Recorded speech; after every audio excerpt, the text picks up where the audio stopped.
I took a series of photographs of chairs from different angles to create foreshortening.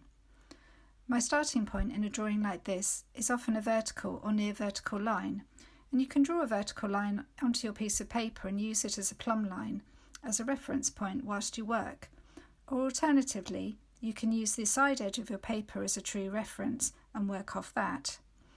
And once you've got that in place, you can then start to read the other angles. When you've got one part of your drawing that you're happy with or know to be correct, use that as a reference to build on the rest of the drawing.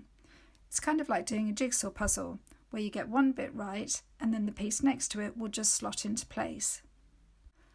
As I'm drawing, I'm constantly checking points against what's already on the paper.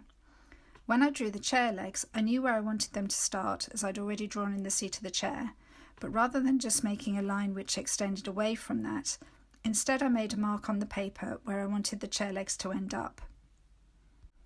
I find it much easier to make a line if I know where the end point is going to be, rather than just sending it out across the blank piece of paper. On the final drawing, I was looking up at the underneath of the chair, and when we have extreme foreshortening, it's really important to keep checking where things line up. We expect the seat to be lower than the back, but in this case it isn't. Sometimes when we draw, we have to overrule our impulses to draw how we know things to be, and instead to draw them as they appear in front of us.